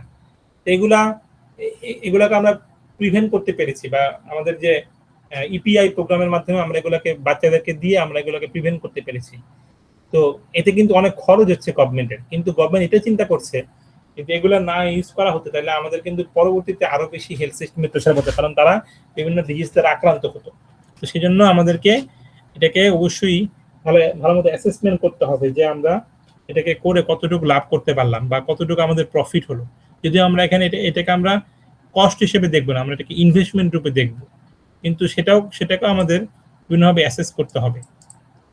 যেমন এখানে একটা ছবি দিয়েছে health spend as part of GDP, যেটা OECD 2016 এর রিপোর্ট, যেটা আমরা বলেছিলাম যে ইউএসএ সবচেয়ে বেশি পাওয়ারফুল কান্ট্রি, তারা বলেছে তারা তাদের জিডিপির 16.9% এই তাদের যে পপুলেশনের হেলথের পিছনে খরচ করে। তাহলে এমনি তারা বিশ্বের 1 নম্বর কান্ট্রি না, কারণ তারা ওয়েলফেয়ার কান্ট্রি, তারা চিন্তা করে, তারা প্রচুর পরিমাণ খরচ করছে। ইউকের ক্ষেত্রে যেমন আমরা বলেছি 9.8 মানে হচ্ছে অলমোস্ট ইউকের থেকে ইউএসএ প্রায় অলমোস্ট ডাবল, পুরোপুরি ডাবল না, অলমোস্ট ডাবল। তো দেখেন প্রথম কান্ট্রিগুলো কারা, সুইজারল্যান্ড, তারপর হচ্ছে Japan, Sweden, Germany, France, Netherland, Austria, Canada, Norway, UK, Finland, New Zealand, Ireland, Australia, Italy, Spain, Portugal, Greece, Luxembourg, Korea, Poland, Latvia, turkey. তাহলে এগুলো সবই মোটামুটি রিচ কান্ট্রি, বেশিরভাগই ইউএসএ এবং ইউরোপিয়ান কান্ট্রি, কিছু আছে জাপান এবং হচ্ছে জাপান আছে আর হচ্ছে কোরিয়া, জাপান কোরিয়া আছে এশিয়ার মধ্যে, টার্কি আছে। এই সবগুলো কান্ট্রি তাদের এত টাকা খরচ করে কিভাবে, কারণ তারা রিচ কান্ট্রি, তাদের প্রচুর পরিমাণে টাকা আছে, তারা এগুলোকে ইউজ করতে পারে। এটা হচ্ছে comparison of health spending as a percentage of gross domestic product in different country in 2015, এবং এটা ওইসিডির যে 2016 এর যে তাদের যে সার্ভে বা তাদের যে ডাটা, তারা সেখানে এটা প্রকাশ করেছে। এটা দেখে আমরা বুঝতে পারি যে কান্ট্রিগুলো কিরকম ভাবে তাদের পপুলেশনকে কেয়ার করে। আর আমাদের কথা এখানে বাদই দিলাম, আমাদের কিছু নাই, তারা এভাবে এই জন্য তাদেরকে বলা হয় যে তারা পেশেন্টের দায়িত্ব নেয়, আর আমাদের এখানে কিছু নেয় না, আমাদের নিজের খরচ। এই জন্য আমাদের দেখবেন যে প্রচুর মানুষ টাকা সঞ্চয় করে, কারণ হচ্ছে তাদের যে বৃদ্ধ বয়সে বা যখন তারা এরকম ডিজিজগুলো হবে তখন তাদের চাকরি থাকবে না এবং গভর্নমেন্টও তাদেরকে দেখবে না, তখন তারা চলবে কি করে। কিন্তু আপনার এইসব কান্ট্রিগুলোতে, এই ডেভেলপ কান্ট্রিতে তারা এটা চিন্তা করে না, কারণ তাদের জন্য গভর্নমেন্ট চিন্তা করবে, গভর্নমেন্ট আছে, গভর্নমেন্ট তাদেরকে দেখবে, ফ্রি ট্রিটমেন্ট দিবে, সব রকম ট্রিটমেন্ট করাবে, এই আর কি। এখানে আমাদের হেলথ ইকোনমিক্স বা ফার্মাকো ইকোনমিক্স এর কিছু টার্ম আছে, টার্মগুলো আমরা একটু দেখি। প্রথমে বলছি ফার্মাকো ইকোনমিক্স এর ডেফিনেশন, এটাও পরীক্ষা আসতে পারে, এটা খুব ইম্পর্টেন্ট যে define pharmaco economics. Pharmaco economics can be defined as the measurement of both the cost and consequence of therapeutic decision making. যেটি ইকোনমিক্স তাহলে, এবং যেটা ফার্মাকো মানে হচ্ছে এখানে আমাদের ড্রাগের জিনিস থাকবে, তাহলে কি করব আমরা, যে কস্ট মেজার করব এবং তার কনসিকোয়েন্সটা মেজার। কনসিকোয়েন্স মানে হচ্ছে তাকে ইভালুয়েশন করব, যে আমরা যে এত কস্ট করছি এর বিনিময়ে আমরা কি পাচ্ছি বা আমাদের কতটুকু লাভ হচ্ছে। তো এই থেরাপিউটিক ডিসিশন মেকিং এর কস্ট এবং কনসিকোয়েন্সকে মেজারমেন্ট করাটাই হচ্ছে ফার্মাকো ইকোনমিক্স। মনে রাখতে হবে। তাহলে এটি কি, এটা একটা মেজারমেন্ট। কিসের মেজারমেন্ট করব আমরা? মেজারমেন্ট করব কস্ট এবং কনসিকোয়েন্সকে। কিসের? থেরাপিউটিক ডিসিশন মেকিং কে। যে থেরাপিউটিক আমরা যে ধরেন স্যার আমরা ভ্যাকসিন দিব বা আমরা এইটার ক্যান্সার ট্রিটমেন্টে এই ড্রাগ আমরা অ্যাপ্রুভাল দিব, এটা করলে আমাদের লাভটা কি বা এটা কস্ট কতটুকু হবে এবং এর কনসিকোয়েন্স হিসেবে আমরা কি পাবো, এটাকে বিচার বিশ্লেষণ করা বা ইভ্যালুয়েট অ্যানালাইসিস করাই হচ্ছে pharmaco economics. Pharmaco economics provides a guide for decision maker on resource allocation but does not offer a basis on which decision should be made. তাহলে এইটা অবশ্যই যারা ডিসিশন মেকার কারা? যারা গভর্নমেন্টে থাকে, যারা পলিসি লেভেলে কাজ করে, হেলথ মিনিস্ট্রি হতে পারে বা ড্রাগসে যারা কাজ করে, তাদেরকে একটা হেল্প করবে যাতে করে যেটার উপর ভিত্তি করে একটা মানে কতটুকু রিসোর্স তারা অ্যালোকেট করবে এটাকে তারা হেল্প করবে। কিন্তু এটা মানে এটার উপর ভিত্তি করে যে সব রকম ডিসিশন নেবে সেটা না, আরো কিছু থাকবে। এটা একটা পার্ট, যেটা এটা ফার্মাকো ইকোনমিক্স একটা পার্ট। হয়তো এরকম হতে পারে যে ফার্মাকো ইকোনমিক্স এর আসলো যে এটা কস্ট অনেক বেশি হচ্ছে, সেই তুলনায় আসছে না, সেই মানে কি বলে প্রফিট আসছে না বা রেজাল্ট আসছে না, কিন্তু সেজন্য আমরা এটাকে ইনভেস্ট করা বন্ধ করে দেবো এরকম না। কারণ হতে পারে যে এখন আসছে না কিন্তু আগামী 10 বছর ঠিকই এটার একটা ইফেক্ট আমরা পাবো। তো সেই ক্ষেত্রে শুধুমাত্র ফার্মাকো ইকোনমিক্স এর উপর ভিত্তি করে থাকলেই হবে না, অন্য কিছু চিন্তা করতে হবে, কিন্তু এটা অবশ্যই একটা প্যারামিটার হিসেবে কাজ করবে। Pharmacoeconomics can assist in the planning process and help assign priorities where, for example, medicine with a worse outcome may be available at lower cost and medicine with better outcome and higher cost can be compared. তাহলে এটা কি বলেছে? এটা একটা planning প্রসেসে help করতে পারে এবং বিভিন্ন প্রায়োরিটিকে আমরা সেট করতে পারি। প্রায়োরিটি মানে হচ্ছে আমাদের তো অনেকগুলো কাজ থাকতে পারে, কোন কাজটা আমরা আগে করব সেটাকে আমরা এভাবে সিলেক্ট করতে পারি। যেমন অনেক মেডিসিন যার আউটকামটা ভালো না, সেটা আমরা অনেক লোয়ার কস্টে পেতে পারি, কিন্তু সেটাকে আমরা আসলে নিব যেটার আউটকাম ভালো, সেটা ট্রিটমেন্ট কস্ট অনেক বেশি হতে পারে। এরকম সেটা হতে পারে যে একই মেডিসিন, এটা আমাদের লোকাল মেডিসিন বা ফরেন মেডিসিন এর মধ্যে পার্থক্য হতে পারে যে কোনটা নিলে কিরকম হবে, তো সেটাও আমরা এখানে চিন্তা করতে পারি। When economic evaluation are conducted, it is important to categorize various costs. Cost can be direct to the organization, physician's salary, the acquisition cost of medicine, consumable associated with drug administration, staff time in preparation and administration of medicine, laboratory charges for monitoring effectiveness and adverse drug reaction. তাহলে এই যে cost যেটা হবে, এই কস্টটা বিভিন্ন ভাবে হতে পারে। যেমন ডিরেক্ট কস্ট আছে, যেমন আমাদের যারা হসপিটালে ক্ষেত্রে যদি চিন্তা করি, যারা ফিজিশিয়ানরা জব করে তাদের একটা স্যালারি, তাদের স্যালারিটা বেশ একটা হিউজ পোর্শন তাদের স্যালারিতে চলে যাবে। তারপর হচ্ছে মেডিসিন, তারা বিভিন্ন হসপিটাল মেডিসিন গুলো কিনে। তারপর হচ্ছে অনেক কনজিউমেবল কিনে, যেমন স্যালাইন কিনে, সিরিঞ্জ কিনে, বিভিন্ন রকমের জিনিস কিনে, সেগুলা কেনার টাকা। তারপর হচ্ছে স্টাফ টাইম, যারা স্টাফরা কাজ করবে তারা এগুলোকে বানাবে, প্রিপারেশন করবে, মেডিসিন প্রিপেয়ার করবে, তাদের টাইম। এবং যারা ফার্মাসিস্ট বা নার্স থাকবে তারা অ্যাডমিনিস্ট্রেশন করবে। এবং কিছু ল্যাবরেটরি চার্জ থাকবে, কারণ ডায়াগনস্টিক টেস্ট করতে হয়, ব্লাড নিতে হয়, বা বিভিন্ন ইমেজিং টেস্ট আছে। তো এগুলো হচ্ছে ডিরেক্ট কস্ট। আর ইনডিরেক্ট কস্ট কিছু থাকে। Indirect cost include lost productivity from a disease which can manifest itself as a cost to the economy or taxation system.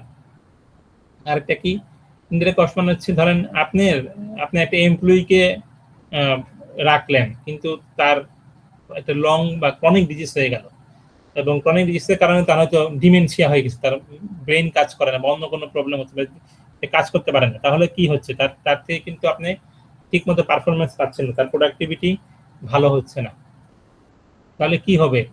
which can manifest itself as a cost to the economy or taxation. তাহলে মানে সে নিজেই একটা economy বা এই সিস্টেমে সে একটা, মানে তাকে স্যালারি দিতে হচ্ছে, কিন্তু তার থেকে আপনি ঠিকমতো আউটকাম পাচ্ছেন না। তাহলে এটা হচ্ছে কিছুটা ইনডাইরেক্ট কস্ট আর কি। মানে আপনি যদি তাকে স্যালারি দিয়ে তার থেকে আউটপুট পেতেন তাহলে তো আপনার কোনো প্রবলেম হতো না, কিন্তু আপনাকে ডিরেক্ট মানে এটা আপনার পাচ্ছেন না, ইনডাইরেক্টলি আপনার কিছুটা খরচ মানে কষ্ট হচ্ছে আর কি, as well as economic cost to the patient and the patient's family.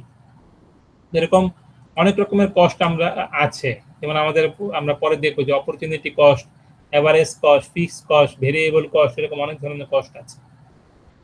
All aspects of the use of medicine may be allocated cost, both direct such as acquisition and administration cost, and indirect cost such as the cost of a given patient's time of work because of illness. তাহলে তার ইলনেসের কারণে সে আসতে পারলো না, তাহলে তার কষ্ট হচ্ছে indirect cost. In terms of lost output and social security payment, এবং আমাদের সোশ্যাল সিকিউরিটি সিস্টেম যেসব কারণে আছে, কেউ যদি কাজ করতে না পারে তখন তাকে সোশ্যাল সিকিউরিটি থেকে তাকে পেমেন্ট করতে হয়। পেমেন্টটা করলে তার যে কাজ করতে পারলো না তার জন্য ভালো হলো, কিন্তু এই পেমেন্টটা কোত্থেকে আসলো? গভর্নমেন্ট থেকে দিতে হচ্ছে। গভর্নমেন্টে কিন্তু আলটিমেটলি লস হচ্ছে, কারণ সে তাকে আমাদের যে আনএমপ্লয়েড স্যালারি যে দেওয়া হয়, তারা কাজ করতে পারেনি, তাদেরকে কিছু স্যালারি বা কিছু ভাতা দেওয়া হয়, যাতে করে তারা সাস্টেন করতে পারে। এটা কিন্তু গভর্নমেন্টের খরচ হচ্ছে। এইগুলো হচ্ছে indirect cost. Consequences of drug therapy include benefits for both the individual patient and society at large, and may be quantified in terms of health outcome and quality of life, in addition to the purely economic impact. এবং সেটা হচ্ছে এই যে আমরা বিভিন্ন drug use করছি, তো এটা শুধুমাত্র যে ইকোনমিক ইম্প্যাক্ট থাকলোই, কারণ তার খরচ হচ্ছে, এছাড়া তাদের হেলথের আউটকামেও কিন্তু প্রবলেম হচ্ছে, এবং তার কোয়ালিটি অফ লাইফটাও হচ্ছে। খালি যে আমরা ওষুধ দিচ্ছি সে ভালো হয়ে যাবে সেটা না, তার এগুলোর সাইড ইফেক্ট কি হচ্ছে, কোনো রকম ইন্টারাকশন হচ্ছে কিনা, তার কোয়ালিটি অফ লাইফে কি প্রবলেম হচ্ছে, সে আগে যেভাবে লাইফটা লিড করতে পারতো তার এখন অনেক কিছু কম্প্রোমাইজ করতে হচ্ছে। তার লিভার হয়তো আগের মতো ফাংশন করে না, তার কিডনি কম্প্রোমাইজ, তার ক্রিয়েটিনিন লেভেল বেড়ে গেছে, বা অন্যান্য বায়োমার্কারগুলো ইলিভেটেড, এগুলো তার কোয়ালিটিকে হ্যাম্পার করতে পারে, এভাবেও লাগতে পারে। And it is worthwhile here to describe a number of definition that further qualify cost in a healthcare setting. The concept of opportunity cost, এটা আরেকটা জিনিস, definition আসতে পারে। What is opportunity cost? Opportunity cost কি? Is at the center of economy and identifies the value of opportunities which have been lost by utilizing resources in a particular service or health technology. তাহলে কি বললো? এটা হচ্ছে এই opportunity কস্টটাকে আমরা বলি যে এটা ইকোনমিক্সের একটা সেন্টার পয়েন্ট, এবং হচ্ছে এটাকে বলছি যে অপরচুনিটি কস্ট মানে হচ্ছে কোন কোন সুযোগগুলো আমাদের হাতছাড়া হয়ে যাচ্ছে। হ্যাঁ, যে and this can be valued as the benefit that have been forsaken by investing the resources in the best alternative fashion. The opportunity cost recognizes that there are limited resources available for utilizing every treatment, and therefore the rationing of healthcare is implicit in such a system. Opportunity cost যদি আমরা বাংলায় বলি যে ধরেন আপনার দুইটা option আছে, যে কোনো একটা অপশনে গেলে আরেকটা অপশনে আপনি যেতে পারবেন না। তো এই যে একটা অপশনে গেলে আরেকটা অপশনে আপনি যেতে পারলেন না, তাহলে ওই যে আরেকটা জিনিস যে লস হয়ে গেল সেটা হচ্ছে অপরচুনিটি, আরেকটা অপরচুনিটি কমে গেল বা সুযোগটা কমে গেল, সেটাকেই বলা হচ্ছে অপরচুনিটি কস্ট। অনেক সময় সেটা হতে পারে যে ট্রিটমেন্টের ধরনটা এরকম যে কোনো একটা সাইডে যেতে হবে, যে কোনো একটা মেডিসিন নিতে হবে, অথবা হতে পারে যে আমাদের গভর্নমেন্টের এই ফেসিলিটি নাই, যে ধরেন সাপোজ রেডিওথেরাপি দিতে হচ্ছে, রেডিওথেরাপির অত ফেসিলিটি নাই, তো এবং নির্দিষ্ট সময় রেডিওথেরাপিটা দিতে হবে। তো সেই ক্ষেত্রে এটাই যে কোনটা আমরা দিব এবং কোন সময় দিব, এবং এটা দিলে আরেকটা কাজ করবে না, আরেকটাকে দিতে পারবো না, সেগুলোকে বলা হচ্ছে অপরচুনিটি কস্ট। মানে যে কোনো একটাকে যদি আমরা হাত ছাড়া করি, বা যে কোনো একটা অপরচুনিটি, একটা সুযোগ যদি কমে যায় আরেকটাকে অ্যাভেল করতে গিয়ে, সেটাকে বলা হচ্ছে অপরচুনিটি কস্ট। অনেক হতে পারে যে যে কোনো ফার্মাসিউটিক্যাল কোম্পানির ক্ষেত্রে হতে পারে যে তার দুইটা মানে সে একটা কি বলে নতুন একটা আউটলেট বা নতুন একটা ফেসিলিটি সে ওপেন করতে চায়। সেটা হতে পারে যে কোনো অ্যারোসল প্রোডাক্ট হতে পারে, মিটার ডোজ ইনহেলার, বা যেটা এখন নতুন আসছে যেগুলো কি বলে MDI, DPI, dry powder inhaler, এগুলো করতে পারে। অথবা সে করতে পারে যে সে ডিরেক্ট ইনজেক্টেবলও যেতে পারে। তো যে কোনো একটা তার যে এরিয়া আছে, বা তার যে এখন যে তার যে ইকোনমিক ক্ষমতা আছে, যে কোনো একটা সে নিতে পারে। একটা করতে গেলে আরেকটা তাকে এখন কম্প্রোমাইজ করতে হচ্ছে। তো সেটাই হচ্ছে তার অপরচুনিটির কস্ট হচ্ছে, একটা খরচ হচ্ছে। আর অ্যাভারেজ কস্ট হচ্ছে at the simplest way of valuating the consumption of healthcare resources. Average মানে গড় যেটা বলি, quite simply they represent the total cost, all the cost incurred in the delivery of a service of a healthcare system divided by the units of production. Normal যত cost হচ্ছে সেটাকে total কত unit production হচ্ছে সেটা দিয়ে ভাগ করলে আমরা একটা গড় পেয়ে যাবো, অ্যাভারেজ পাবো। For example, a hospital might treat 75,000 patient a year. হসপিটালের প্রতি বছর একটা অ্যানুয়াল রিপোর্ট থাকে, যেটা বলছি যে প্রতি বছর সে 75,000 পেশেন্টকে সে ট্রিটমেন্ট করতে পারে, ঠিক আছে। তো যদি ট্রিটমেন্ট করে, এবং যেটাকে বলা হচ্ছে ফিনিশড কনসালটেশন এপিসোড বা এফসিই বলা হচ্ছে, have a total annual revenue cost of 150 million pound. তাহলে সে 75,000 পেশেন্টকে সে ট্রিটমেন্ট দিল এবং এর থেকে সে রেভিনিউ জেনারেট করলো 150 মিলিয়ন পাউন্ড। তাহলে average cost per finished consultant episode is therefore 2000 pound. তাহলে কি বললাম যে আমাদের তার এভারেজ কস্টটা হচ্ছিল 75,000কে যদি আমরা 150 মিলিয়নকে যদি 75,000 দিয়ে ভাগ করি তাহলে আমরা 2000 পাউন্ড করে পাচ্ছি হচ্ছে এভারেজ কস্ট, গড়, সেটা গড় যে কস্টটা হচ্ছে। তো সেটা গড় কস্টটাকে আমরা এই জন্যই এভারেজ কস্টটাকে এই জন্যই মেজার করি যে কোনো পেশেন্টের ক্ষেত্রে কস্ট বেশি হতে পারে, তার অনেক ক্রনিক ট্রিটমেন্ট ছিল, আবার কোনো পেশেন্টের ক্ষেত্রে কস্ট অনেক কম হতে পারে, সে অসুস্থ হয় নাই। তো সেই জন্য এটাকে ব্যালেন্স করার জন্য আমরা একটা অ্যাভারেজ কস্ট করতে পারি, টোটাল কত পেশেন্ট সে তার কাছ থেকে বেনিফিট পেয়েছে আর হচ্ছে টোটাল এই বেনিফিটটা দিতে গিয়ে কত কস্ট হয়েছে, সেটাকে বলা হচ্ছে অ্যাভারেজ কস্ট। আর কিছু আছে যে ফিক্সড কস্ট, বা ফিক্সড কস্ট মানে হচ্ছে যেগুলা মানে ভেরিয়েবল হবে না, সবসময় এটাকে কোনো কিছু শুরু করতে গেলে এই কস্টগুলো করতেই হবে। যেমন হচ্ছে that are independent of the number of units of production and include heating, lighting and fixed staffing cost. কিছু আছে যেমন আমাদের যে ফার্মাসিউটিক্যাল কোম্পানিতে আমরা যখন কোনো ট্যাবলেট বা কোনো ডোজেস ফর্মের ম্যানুফ্যাকচারিং করি তখন মানে একটা ব্যাচ চালাইলেও যেরকম খরচ, সাথে দুইটা ব্যাচ করলেও একই রকম খরচই হয়।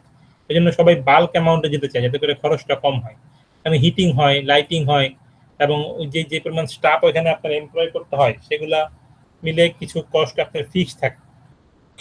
আরেকটা আছে হচ্ছে ভেরিয়েবল কস্ট। ভেরিয়েবল কস্ট হচ্ছে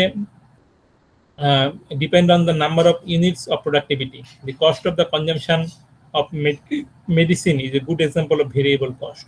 তো আমরা জানি যে অনেক সময় যখন শীতকালে ঠান্ডা বেশি লাগে বা সর্দি কাশি হয় তখন আমাদের অ্যান্টিহিস্টামিন বা এই টাইপের ড্রাগগুলোর কনজাম্পশন বাড়ে, সেটা কস্ট বেশি হয়, কিন্তু এটা অন্য সময় কিন্তু হয় না। এরকম কিছু আছে ফিক্সড কস্ট এবং কিছু আছে variable cost. The inevitable increases in the medicine budget in a particular institution which is treating more patient or treating those with a more complex pathology have often been erroneously interpreted by financial manager as a failure to effectively manage the budget. কি বলেছে যে এই যে বাজেটটা যে বাড়ছে, inevitably যে increase হচ্ছে এটা পার্টিকুলার ইনস্টিটিউশনে, এরকম প্রতিদিন বাজেট বাড়ছে এবং অনেক সময় পেশেন্টের তার প্যাথোলজি খুব কমপ্লেক্স থাকে এবং সেই ক্ষেত্রে এই তাকে ইফেক্টিভলি ম্যানেজ করা যে কি পরিমাণ তার আসলে কষ্ট হবে সেটাও খুব important. To better describe the cost associated with a healthcare intervention, economists employ the term marginal cost to describe the cost of producing an extra unit of a particular service. এই জন্য আগে থেকে যারা ইকোনমিস্ট আছে তারা একটা term use করে যে মার্জিনাল কস্ট। মার্জিনাল মানে হচ্ছে বলি প্রান্তীয় খরচ, বা তাদের যদি এটা এস্টিমেট করতে হয় যে আমি আরো ফেসিলিটি নিতে গেলে আরো একটা ফেসিলিটি নিতে গেলে আমার টোটাল কত কস্ট আরো লাগতে পারে, এই কষ্টের সাথে যে cost of producing an extra unit of a particular service. মানে আমি একদিন আইসিইউতে যদি স্টে বাড়ে তাহলে আমাদের আরো ধরুন 3 লাখ টাকা বেড়ে গেল, বা এইভাবে আমাদের এটাকে আমরা করতে পারি marginal cost. The term incremental cost is employed to define the difference between the cost of alternative intervention. Incremental cost মানে ইনক্রিমেন্ট মানে কি? ইনক্রিমেন্ট মানে হচ্ছে বৃদ্ধি পাওয়া। এরকম হতে পারে ধরেন সাপোজ আপনাকে এই মেডিসিন দিলে, এই ট্রিটমেন্ট দিলে, সার্জারি দিল, সার্জারি করলে এত টাকা খরচ হবে, আর সার্জারি না করলে যদি আপনি শুধু মেডিসিনের মাধ্যমে ট্রিটমেন্ট করেন তাহলে এত টাকা খরচ হবে। এটাকে বলা হচ্ছে ইনক্রিমেন্টাল কস্ট, যে দুইটার অল্টারনেটিভ ইন্টারভেনশনের মধ্যে ডিফারেন্স কতটুকু হবে, তার আউটকাম কিরকম হবে, আউটকামের উপর ভিত্তি করে অনেকে মনে করতে পারে, ধরেন সাপোজ আপনি সার্জারি করতে গেলে আরো 2 মাস আপনাকে হসপিটালে থাকতে হবে, বা সাপোজ কোনো পেশেন্ট আপনি বিদেশে ট্রিটমেন্ট নিতে গেল, এখন 2 মাস যদি তাকে বিদেশে থাকতে হয়, তাহলে তার যে কষ্ট হবে, আর এই সার্জারি না করে আপনি যদি মেডিসিনের মাধ্যমে ট্রিটমেন্ট নেন এবং সেই মেডিসিনগুলো ধরেন আপনার এখান থেকে কিনে নিয়ে বাংলাদেশে চলে এসে আপনি নিজ দেশে চলে এসে আপনি ট্রিটমেন্ট দিলেন, তাহলে কিন্তু আপনার কষ্ট অনেক কম হয়ে গেল। এবং দুইটার আউটকাম যদি কাছাকাছি হয়, তাহলে আপনার এই দুইটার ডিফারেন্সকে বলা হচ্ছে ইনক্রিমেন্টাল কস্ট। তো আজকে আমরা আর বেশি দূর যাব না, আজকে আমরা এই পর্যন্তই থাকবো, বিভিন্ন কস্টগুলো সম্পর্কে পড়লাম।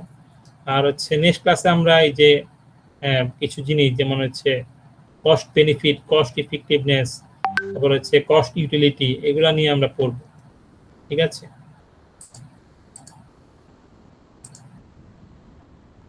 শোনা যাচ্ছে? জি স্যার, শোনা যাচ্ছে। ওকে, আর নেক্সট ক্লাস তো আর মানে আমারই নেওয়ার কথা, আর আজকে আর যাব না।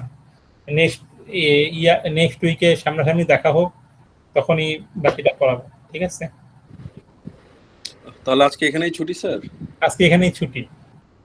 Thank you so much sir. আর মারুফ আছেন? মারুফ? না স্যার, মারুফ ডিউটিতে আছে। ও, মারুফকে বলেন তো মানে যে কোনো একদিন অ্যাটেন্ডেন্স গুলো কালেক্ট করে দিতে, আর নাও হচ্ছে স্যার, আগের দিনের অ্যাটেন্ডেন্সটাও দিয়ে দেয় যে সবগুলোই নাও হচ্ছে স্যার। আচ্ছা, ঠিক আছে, ভালো থাকেন। স্যার আর্টিকেলটা একটু দেওয়া যাবে স্যার, কাইন্ডলি যদি দিয়ে দেওয়া হতো। হ্যাঁ, এটা ওই যে ইশরাত না, আপনার ইশরাত কে? জি স্যার। ও আপনাকে পাঠিয়ে দেবো হোয়াটসঅ্যাপে। ঠিক আছে, ওকে স্যার। এখনই দিয়ে দিন, সবাইকে দিয়ে দিন আপনি। Okay sir. Okay, by.